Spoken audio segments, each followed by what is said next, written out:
Nous avons abordé jusqu'à présent la question des musées de droit public. Nous allons aborder à présent la question des musées de droit privé. Tout comme tout à l'heure, Sylvain Mick disait « je suis le territorial de la soirée », j'ai envie de dire les représentants de la Fondation Pinault sont les privés de la soirée. Je suis très content en fait de cette intervention complémentaire à titre personnel déjà, puisque j'ai commencé ma carrière dans une fondation privée et que je suis passé au public après. Ces deux expériences qui sont totalement différentes, mais qui sont très très enrichissantes l'une de l'autre, enfin l'une et l'autre, complémentaires par moment, et qui nous apprennent beaucoup justement sur la manière d'appréhender la question de musée et de gérer tout ça. Et j'ai hâte d'entendre vos propos tout de suite.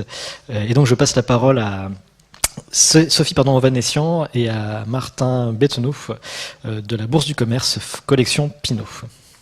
Je vais peut-être démarrer, si tu veux bien, Martin, plutôt sur mon expérience professionnelle. Vous disiez que vous étiez passé d'abord d'une fondation à fondation privée au secteur public. Moi, j'ai fait l'inverse, bien que n'étant pas du tout fonctionnaire. Et donc, ce qui me frappe, c'est que dans toutes ces interventions, effectivement, 90% du temps, ça a été la fonction publique. Et nous restons, Martin et moi, sur le 10% de temps qui nous reste. Donc, je vais essayer d'être très courte. Je retiens des interventions de mes amis et collègues, si je peux me permettre, que de mon expérience professionnelle depuis plus de 30 ans, à travers les différentes fonctions que j'ai exercées, soit à l'association Paris Musée, soit au Musée national d'Arbonne, Centre Pompidou, soit à la Réunion des musées nationaux, soit à la Fondation Pierre Berger Yves Saint-Laurent, soit chez Culture Espace en tant qu'administrateur du musée Jacques Marandré, directrice de la programmation des expositions de Culture Espace, donc ça rejoignait aussi le musée Mayol et le Centre d'Art Commun à Aix-en-Provence, soit maintenant à la Bourse de Commerce Collection Pinault Paris, suite à un appel sympathique de mon camarade Martin, que je connais également depuis plus de 30 ans, puisque nous avons commencé nos armes ensemble. Eh bien, j'ai pratiqué le même métier. Et ce métier, c'est le même, mais il a évolué parce que le contexte professionnel, les évolutions techniques, les évolutions scientifiques, le marketing a beaucoup changé. Alors, de façon très courte, vous posiez la question, le lien entre culture et intérêt public. Je vais essayer de le développer de façon très brève pour passer la parole, parce que je suis sûre que tout le monde a envie de savoir ce qu'est la collection Pinault Paris. Mais j'aimerais juste pointer cette petite question, ce frottement entre sans but lucratif et ce qui est à but lucratif. Eh bien, le champ muséal, effectivement, s'est développé depuis plus de 30 ans et je ne pense pas que la frontière entre sans but lucratif et à but lucratif soit forcément la plus pertinente. L'objectif commun de ces différents acteurs demeure la rationalisation des moyens budgétaires et la recherche de l'équilibre financier, sachant que le secteur privé en France est très marginal. Parce que cette question, on la pose aujourd'hui à Paris, on ne se la poserait pas, Sylvain et vous, aux États-Unis ou au Canada. C'est la spécificité du domaine français. Alors, des cadres juridiques fort heureusement très précis qui sont souhaités et mis en œuvre par les autorités, soit par l'État, soit par les municipalités. Paris Musée, le musée Jacques Marandré que j'ai dirigé, était tout simplement régi par des délégations de services publics. Le musée Jacques Marandré est une propriété de l'Institut de France. L'Institut de France a délégué à un opérateur public, Culture Espace, qui est une filiale de Engie, la gestion, l'organisation et la programmation du musée Jacques Marandré. Fort heureusement, il a eu l'intelligence également de garder un conservateur pour les collections du musée Jacques Marandré. Et donc, c'est un partenariat très intelligent entre, d'un côté, la conservation et de l'autre côté, un gestionnaire du privé. Le Musée national d'Arbonne et la Réunion des musées nationaux, ce sont tous les deux des établissements publics, mais à caractère différent. Un est administratif, c'est le Musée national d'Arbonne. L'autre a une vocation industrielle et commerciale compte tenu de l'étendue de son champ d'activité commerciale. La Bourse de commerce Collection Pinault Paris est tout simplement une société privée, Martin va en parler, et il y a eu une contractualisation entre la ville de Paris et la Bourse de commerce Collection Pinault Paris à travers un bail amphithéotique qui a confié à la Bourse de commerce Collection Pinault Paris ce lieu, prestigieux pour une 50aine d'années, avec des obligations d'exercer une activité muséale, article 17.4.1 du bail amphithéotique. Donc, nous sommes à chaque fois des cadres réglementaires très précis. C'est pas toujours le cas en France. C'est vrai, vous me le direz. Certains opérateurs privés, mais vous constaterez qu'ils ne sont plus là, n'avaient pas ces cadres réglementaires-là. Je ne sais pas si je dois citer des noms, ça peut être un peu conflictuel, mais c'est vrai que dans les cadres, dans les opérateurs privés qui demeurent, ce sont tous des opérateurs privés qui ont des contrats, des cadres réglementaires bien fixés, qui leur fixent les missions, les objectifs et les règles de fonctionnement. Alors, il y a un constat à travers cette expérience professionnelle, c'est que les évolutions ont été très importantes, tu l'as dit, vous l'avez dit, mesdames et messieurs, les formations en attestent, c'est que depuis plus de 30 ans, les choses ont beaucoup bougé. L'arrivée, on l'a dit, des nouveaux acteurs privés, avec des politiques marketing fortes, vous l'avez souligné les uns et les autres, la rationalisation des moyens budgétaires du côté de la puissance publique, on l'a vu depuis plus de 30 ans. Ça fait depuis 30 ans qu'on nous dit on baisse les subventions, on rationalise les effectifs, etc. Donc ça, c'est une histoire très ancienne. Le recours à des partenaires privés pour externaliser certaines prestations de services de musée, on le sait, on le voit, que ce soit dans le domaine de la sécurité, l'accueil, l'information et bien d'autres domaines. Une accélération de l'internationalisation de nos échanges culturels.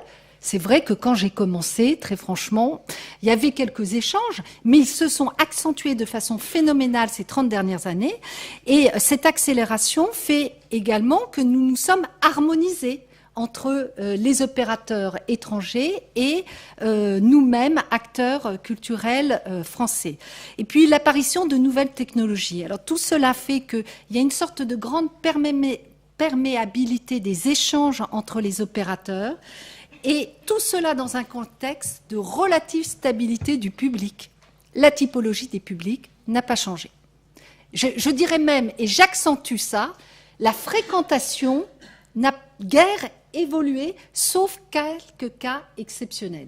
On reste avec la même typologie de public et on a une fréquentation, bon an, mal an, en termes d'exposition comme de collection, mis à part certains phénomènes exceptionnels, je pense au Louvre notamment, ou d'autres grands musées nationaux, on reste sur des fréquentations qui ont un petit peu évolué, mais pas de façon phénoménale. Donc, on a là, si vous voulez, quelque chose qui est assez remarquable. Alors, l'environnement de travail est identique entre opérateurs privés et entre opérateurs publics, et je dirais même qu'il est partagé. Il y a des échanges permanents entre les opérateurs publics et les opérateurs privés. Certains conservateurs vont travailler chez des opérateurs privés. Et oui, ça existe. Et vont même à l'étranger, dans des musées, on en connaît, certains qui sont allés du côté de Montréal, ou de Denver, ou de Boston, ou de New York, vers le MoMA. Donc il y a là des échanges qui font que des pratiques qui viennent de l'étranger s'importent en France, comme notre pratique à nous va à l'extérieur. Donc cette communauté scientifique en charge de la protection, la promotion, la diffusion, la gestion des collections, elle bouge et elle rencontre d'autres expériences, d'autres expériences avec lesquelles elle partage. On a une communauté, je le disais, une coopération internationale et des échanges fréquents entre musées publics et privés. J'y vois les échanges de prêts d'œuvres, tout simplement. J'y vois les itinérances d'expositions internationales des grands musées nationaux qui prêtent leurs très belles collections à des opérateurs privés pour les montrer à Pékin, à Tokyo, à Boston et bien ailleurs. Donc, si vous voulez, on ne peut pas rester focalisé sur notre domaine stricto sensu. On a là une coopération beaucoup plus large et des échanges qui se font de part et d'autre. des professionnels de la muséographie pour la mise en œuvre des programmes, des médiateurs, des nouveaux métiers qui apparaissent, des professionnels de l'exploitation des musées qui sont arrivés. Tout cela fait qu'on arrive effectivement à une spécialisation des métiers. On ne peut pas tout faire dans un musée. On a besoin de compétences spécialisées qui forment un tout. Et également, ce qu'on voit, c'est que face à ces demandes-là, il y a eu des filières universitaires qui se sont créées depuis plus de 20 ans. À la Sorbonne notamment, on voit des cursus, des masters en muséographie, en muséologie. On voit des formations et des institutions qui se créent sur, par exemple, le domaine de la régie des œuvres. J'ai commencé mon métier en 90, il n'y avait pas de régisseur d'œuvre. J'ai démarré au Centre Pompidou avec une des grandes responsables de la régie des œuvres qui avait créé l'association des régisseurs d'œuvres en France. Donc tout ça, si vous voulez, ça a beaucoup changé. Et d'une certaine façon, c'est autant de données qui assurent la professionnalisation des musées d'un côté public comme de l'autre privé, puisqu'il y a ces échanges et ces partages de savoir.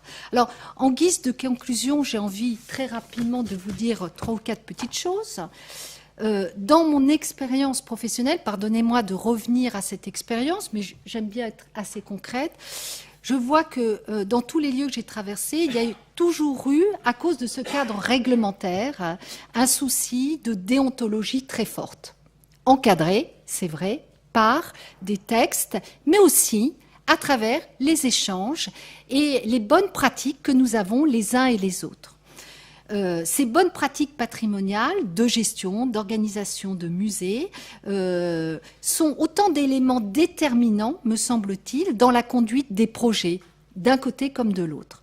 Enfin, je pense qu'il y a un élément essentiel qui demeure et qui fait que certains opérateurs, notamment privés, ne sont plus là, c'est que ce qui prime avant tout dans ce débat, c'est la qualité scientifique du projet, qui est le gage de la réussite de nos musées et leur rôle culturel et social. J'aime bien le terme d'écosystème.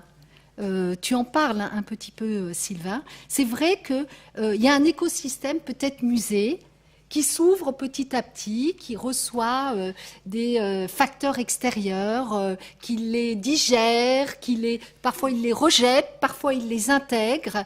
On vit dans un écosystème et il faut qu'il soit ouvert pour pouvoir vivre. On ne peut pas rester refermé sur nos propres pratiques.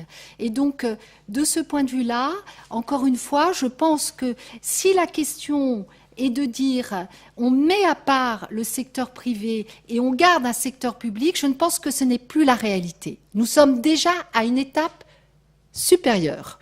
Nous sommes déjà dans un environnement qui est un environnement où coexiste de façon marginale, c'est vrai, un secteur privé.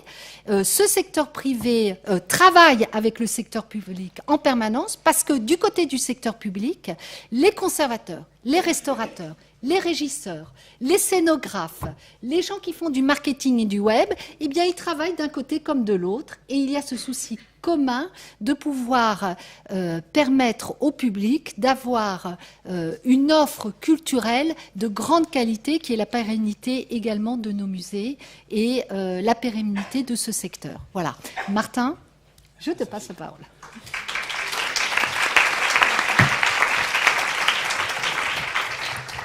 Merci beaucoup.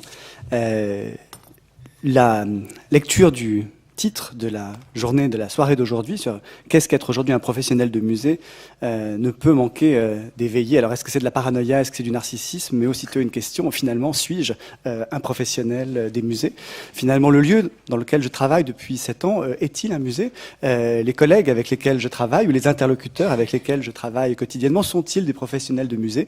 Alors, je ne le sais pas, j'ai certaines idées, mais plutôt que d'essayer de le définir de manière essentialiste ou de manière...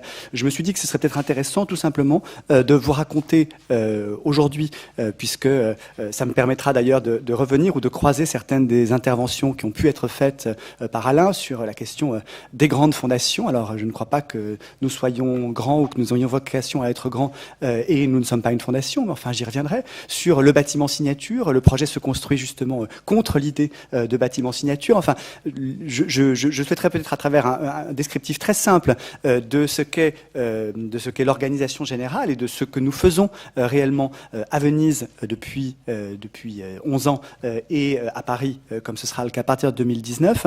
Voilà. Ensuite, vous laissez vous former votre opinion sur voilà ce que c'est que la réalité de la vie professionnelle dans un projet culturel. Vous aurez remarqué que à dessein, je n'emploie pas le mot musée et que nous ne l'employons d'ailleurs pas, que je n'emploie pas non plus le mot fondation puisque nous ne le sommes techniquement et juridiquement pas.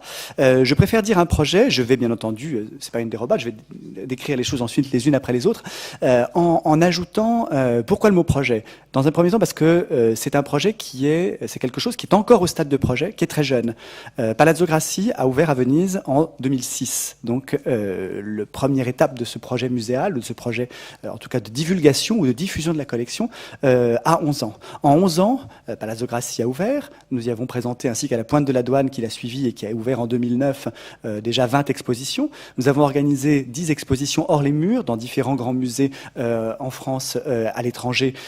Nous avons ensuite construit un auditorium, le Teatrino à Venise, qui est le lieu de notre politique culturelle, dont je vous parlerai également. Nous avons enfin, après avoir examiné au long des années les propositions ou les offres qui pouvaient être faites de lieux à Paris, de lieux en province, de lieux en Italie, de lieux à l'étranger, décidé de reprendre pied à Paris avec un lieu permanent, en tout cas permanent pour les 50 prochaines années, la Bourse de commerce. Et donc tout ça en 11 ans pour montrer que c'est un projet qui avance, c'est un projet qui se définit, j'ose le dire de manière relativement empirique, et qui se construit, se développe, naît d'un désir, un désir de collectionneur qui peu à peu se transforme en projet structuré, en projet de quoi? Alors un projet de soutien à la création, de soutien à la création contemporaine. Là aussi, si au début la collection Pinault pouvait être sur le moderne, sur le contemporain, aujourd'hui elle est clairement repositionnée uniquement, ou en tout cas très très majoritairement sur le contemporain, voire le très contemporain et le prospectif. Donc soutien à la création par le biais d'acquisition, par le biais de commandes, par le biais de production. C'est un élément très important de notre activité. Presque chaque exposition au Palazzo Grassi ou à la Pointe de la Douane comporte une ou plusieurs commandes ou une ou plusieurs productions d'œuvres nouvelles à des artistes, sans préjuger d'ailleurs de la vocation de ces productions ou de ces commandes d'entrer in fine dans la collection. Par le biais également, et c'est une chose qui est développée depuis maintenant 3 ans à la proximité du Louvre-Lens, un programme de résidence d'artistes qui accueille tous les 6 mois un artiste différent en résidence. J'y reviendrai également. Donc, soutien à la création. Sur la base de soutien à la création, un projet de diffusion de l'art contemporain à travers les musées de Venise. Donc, je vous rappelais les Palazzo Grassi, Pointe de la Douane, une vingtaine d'expositions qui ont à ce jour, et là aussi j'aime toujours le rappeler, on a montré environ 2000 œuvres de la collection, de 340 artistes différents, ce qui est une manière déjà de mettre un petit peu de côté la question de la focalisation de la collection sur les 5 grandes stars du marché de l'art contemporain ou de l'art contemporain. Elles y sont bien entendu, mais la réalité de la vie de la collection, c'est que sur un ensemble de 20 expositions, ce sont 340 artistes qui sont présentés. À travers les musées à Venise, à travers une politique de prêt qui est une politique assez intense, une politique qui, là aussi, fait de la collection Pinault plutôt un partenaire des musées, alors des musées français, des musées internationaux. Alors, on n'est pas du tout dans les numéros, dans les chiffres qui ont été évoqués, mais c'est entre 200 et 300 prêts par an, donc c'est quand même aussi quelque chose qui se développe. Et puis, cette troisième modalité de diffusion, qui est celle des expositions hors les murs. J'évoquais ces expositions que nous concevons en partenariat et pour ou avec. Donc, le premier, c'était à Lille, au Tripostal en 2008. 2008. Les 2 dernières, c'était donc à Essen, au Museum Folkwang, l'année dernière en Allemagne, et à Fotografiska en Suède, à Stockholm, l'exposition Irving Penn. Et la prochaine sera au printemps prochain, à l'été prochain, à Rennes, en partenariat avec la ville de Rennes, au cloître des Jacobins. Donc, soutien à la création, diffusion de l'art contemporain et développement d'initiatives culturelles, scientifiques et éducatives autour de l'art contemporain. Je vais y revenir un tout petit peu, mais tout cela s'organise, donc tout cela est né d'une collection qui s'est ensuite développée dans un projet culturel, celui que je développais, et qui constitue non pas un seul ensemble, mais une constellation d'entités ayant chacune une existence juridique propre, qui sont interconnectées, mais qui ne sont pas un seul et même ensemble. Il y a d'un côté la collection elle-même, la collection Pinault, qui se constitue sous l'autorité de François Pinault, avec ses conseillers, avec la place importante en matière de stratégie culturelle qu'occupe auprès de lui Jean-Jacques Ayagon, avec les commissaires d'exposition, Caroline Bourgeois, etc., etc. La collection avec également une équipe de gestion de cette collection, sa gestion avec une responsable de collection, une équipe de 4 attachés qui gèrent les processus d'acquisition, de conservation préventive, de restauration, de catalogage, de documentation, etc., qui gère également les prêts, donc j'indiquais, que j'évoquais tout à l'heure, qui gère les expositions hors les murs que j'évoquais, qui gère les prêts des œuvres à Venise, puisque les musées de Venise, comme ce sera le cas de la Bourse de commerce à Paris, lorsqu'ils montrent des œuvres de la collection, l'empruntent à cette collection, et donc la collection prête ou dépose dans les musées, comme peut-être le Centre Pompidou le fait auprès du Centre Pompidou-Metz. Donc la collection est gérée, et le lieu, c'est pour ça que l'emploi du mot musée ne me paraît pas forcément pertinent pour ce qui concerne les musées, les espaces de Venise. Alors, je le dis en italien parce qu'en fait, la dénomination, là encore, il y a des nuances culturelles selon les différents pays. En tout cas, de nos sites et de nos centres d'exposition est distincte de la gestion de la collection, mais bien sûr en collaboration permanente. Enfin, et c'est pour que vous ayez un panorama complet, donc la résidence d'artistes que j'évoquais, des opérations ponctuelles de mécénat ou de sponsoring à des expositions, Camille Enro au Palais de Tokyo ou que sais-je récemment, et puis la publication d'une revue semestrielle liée justement à toute cette activité un peu moins visible que les grandes expositions à Venise, cette activité de prêt et autres qui nous permet là aussi de mettre en valeur ces partenariats avec de très nombreux musées. Là en ce moment, Baselitz chez Beyeler et au Hirshhorn, Franz Fest au Centre Pompidou, Mohamed Bourouissa au Musée d'Art Moderne de la Ville de Paris, Gupta à la Monnaie de Paris, Teresa Burga au Migros, Zoé Leonard au Whitney et au MoCA, Rachel Whitefield à la Tate, John Baldessari à la Rumex à Mexico, etc., etc. Alors le second, et là qui me concerne plus directement, et qui concerne peut-être plus directement aussi notre réunion, c'est ce réseau de musées et de centres d'art contemporain qui se développe à Venise depuis 2006, qui se développe et qui se développera à Paris à partir de 2019. Je pensais très rapidement vous décrire un petit peu le pôle vénitien, parce qu'au-delà des spécificités propres qui sont liées à son contexte, Venise n'est pas Paris, évidemment, mais au-delà des spécificités propres de ces espaces, la Pointe de la Douane est un bâtiment extrêmement atypique, comme l'est le Palazzo Grassi, il peut être considéré, ou en tout cas il peut nous donner un certain nombre de lignes, de prototypes quasiment, de ce que pourra être Paris. La Bourse de commerce partagera avec Palazzo Grassi, Pointe de la Douane, donc avec les musées de Venise, un certain nombre d'éléments d'un esprit semblable. Le même choix d'installation dans des espaces historiques appartenant à des collectivités publiques dans le cadre de beaux amphithéotiques. Palazzo Grassi, 99 ans, la Pointe de la Douane, 30 ans, la Bourse de commerce, 50 ans, avec donc à chaque fois, pour la collection Pinault, le fait de prendre en charge, c'est le principe de la veille amphithéotique, la totalité des responsabilités économiques liées à ces bâtiments qui sont très souvent dans des états assez terrible. Et donc, c'est un engagement de reprendre et de financer en totalité la restauration de ces bâtiments qui, donc, au terme du bail, sont destinés à revenir à la collectivité, en l'occurrence, pour la Bourse de commerce, à la ville de Paris, comme le sera la Pointe de la Douane, au bout de 30 ans, à la collectivité vénitienne. Le même architecte, Tadao Ando, et là, on est dans une logique, Sylvain parlait tout à l'heure de l'exposition à Genève sur les musées du 21e siècle, on est en fait dans quasiment le contraire de qui je pourrais choisir comme comme architecte du moment ou comme... En fait, la question ne se pose pas parce qu'elle s'inscrit, et c'est l'un des éléments assez importants d'identité de la collection, dans une histoire de compagnonnage, dans une histoire de fidélité avec Tadao Ando, qui, comme vous le savez, était l'architecte qui avait été retenu pour le projet de l'île Seguin, donc en 2000-2002, projet qui n'a pas été réalisé, mais depuis, c'est Tadao Ando qui a restauré le Palazzo Grassi, c'est lui qui a complètement réhabilité la Pointe de la Douane, c'est lui qui a construit le Teatrino à Venise, et il était donc tout à fait logique qu'il soit appelé pour Paris, et se construit une chose qui, à mon avis, va être assez intéressante, parce qu'elle est assez unique, qui est comment... sur une durée de presque 2 décennies, un commanditaire et un architecte travaillent à la constitution et à la réalisation d'une série d'espaces muséaux ou culturels dans des contextes différents. Ando a déjà fait Naoshima, bien sûr, avec plusieurs musées, mais sur une même île ou dans un même contexte. Là, on passe dans des logiques qui sont celles de la retouche au Palazzo Grassi, celles de la rénovation complète à la Pointe de la Douane, celles de la création ex nihilo au Teatrino, et des contextes différents, Venise, Paris. Donc, je pense qu'à terme, c'est en train de créer aussi une sorte d'ensemble patrimonial assez unique. Même parti pris de dialogue entre patrimoine et architecture. Donc, au contraire du musée Signature, les musées de la collection Pinault sont quasi invisibles de l'extérieur. C'est le principe. Ils ne sont pas brandés, c'est-à-dire qu'ils ne s'appellent pas Fondation Pinault ou Fondation Kering ou Fondation Gucci. On est dans le choix de mettre en avant le lieu, la Bourse de commerce, le Palazzo Grassi, la Pointe de la Douane, avec la signature, bien entendu, mais en termes de signature. Et donc, également, je parlais de ce dialogue patrimoine-création en associant au maître d'œuvre à Tadao Ando, toujours, alors en l'occurrence à la Bourse de commerce, un architecte en chef des monuments historiques, Pierre-Antoine Gattier, et en travaillant dans un cadre qui est celui du contrôle avec un comité scientifique. Tout ça, ce sont des petits détails, mais qui montrent un même état d'esprit tel qu'il se développe. Même financement, 100% Pinault, c'est-à-dire qu'un musée d'art contemporain, la totalité, à un certain niveau de qualité, malgré la totalité des recettes, ne couvrira jamais la totalité des dépenses. Et donc, c'était vrai pour l'investissement, c'est vrai aussi pour le fonctionnement et pour la production des expositions.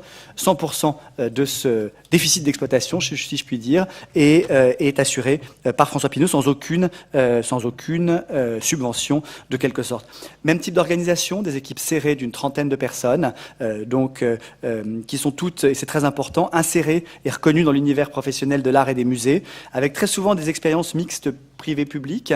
On voit que beaucoup de nos collaborateurs viennent du secteur public, mais beaucoup y repartent aussi, et de la même manière que le responsable des éditions du Palazzo Grassi vient de la Villa Médicis, ou que le responsable de la maîtrise d'ouvrage de la Bourse de commerce vient du château de Versailles, de la même manière, mon ancien directeur général au Palazzo Grassi dirige maintenant la Fondation des musées de Turin, l'ancienne responsable de la communication, celle du Maxi de Rome, donc on voit que ces allers-retours sont permanents, comme le soulignait Sophie. Plus important que les allers-retours, ce qui me paraît capital, c'est le fait que tous ces professionnels sont inscrits dans l'écosystème et la communauté de leurs collègues et de leurs pairs. La régisseuse est extrêmement active dans les associations de régisseurs, etc., etc. 2 mots, 4 minutes. Même projet artistique et culturel, juste pour dire au moins une chose importante, un projet dédié à l'art contemporain et non pas à l'art moderne et contemporain. Donc là aussi on parle de concurrence. La concurrence, elle se porte aujourd'hui essentiellement sur les secteurs les plus porteurs et les secteurs les plus glamour des expositions. Est-ce un bien, est-ce un mal? Le monde de l'art contemporain est un secteur dans lequel on est toujours dans une logique de conquête, dans lequel on est toujours dans une logique de relative marginalité de la fréquentation, et dans laquelle on est aussi dans une logique très très forte de masse critique, dans laquelle, dans une ville, la présence simultanée d'une offre riche d'art contemporain n'amène pas les expositions à jouer les unes contre les autres, mais plutôt à créer une sorte de masse critique qui, au-delà du public local, permet d'attirer un public international très fort. J'en termine en disant que c'est l'art contemporain, et c'est l'art contemporain vu à travers le prisme d'une collection, puisque dans un centre d'art, au Palais de Tokyo ou autre, les seules limites de la programmation sont celles de la créativité ou de l'inventivité du commissaire ou du directeur. Nous, ce qui est extrêmement clair, c'est que cette programmation, elle est sur l'art contemporain vu à travers le prisme d'une collection, en montrant des expositions d'œuvres de cette collection, confiées à des commissaires, parfois des commissaires qui sont chez nous, internes, Caroline Bourgeois, moi-même, mais très souvent en principe de tandem et de co-commissariat. Paul Queux, c'était Elena Djeouna de notre équipe, avec Guy Tosato, que vous connaissez bien du musée de Grenoble. La prochaine exposition de la Pointe de la Douane, je le fais avec Florian Ebner. Alors à l'époque, il était directeur du Folkwang, enfin directeur de la photo au Folkwang de Essen. Maintenant, il est au Centre Pompidou, mais c'est le hasard des choses, ou avec Michael Govan du musée de Los Angeles. Et au-delà, donc j'en arrête avec le projet artistique et culturel, mais je ne me tairai pas sans avoir dit deux choses très importantes. Au-delà de ce projet artistique, un projet culturel très important avec un engagement très fort dans le développement d'un programme et d'un projet culturel où on organise à Venise entre 120 et 150 événements par an, gratuits pour la quasi-totalité, en histoire de l'art, rencontres avec les artistes, avec les auteurs, colloques, etc., etc. Et surtout, sur la base de cela, l'idée de créer ou de faire fonctionner la communauté culturelle de Venise, de l'Italie, entre elles, mais aussi à l'international. Je clorai cette intervention déjà trop longue avec un exemple qui s'est déroulé la semaine dernière.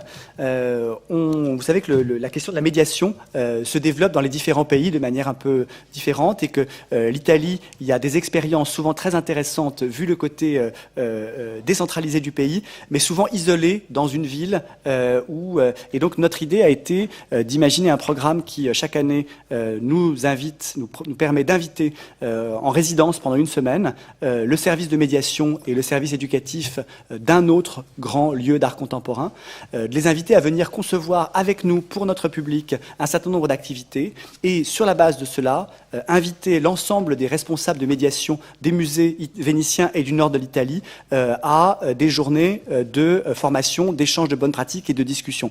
Première année, c'était la Fondation Sandretto, l'année suivante, c'était le Palazzo Strozzi, et là, la semaine dernière, c'était le Centre Pompidou qui était là en résidence pendant 4 jours, avec des activités très nombreuses, mais surtout ces activités qui servaient de plateforme d'échange entre les équipes de médiation du Palazzo Grassi et celles de la Triennale de Milan, du MAST de Bologne, du Marte de Rovereto, etc., etc. Et l'idée de créer, sur cette base-là, de créer communauté, de créer des synergies, c'est vraiment ce qui nous anime à Venise, et je pense qu'il nous animera également à la Bourse de commerce. J'en arrête pour la conversation, et je ne sais toujours pas si je suis un professionnel de musée, mais en tout cas, ça me passionne. Merci beaucoup.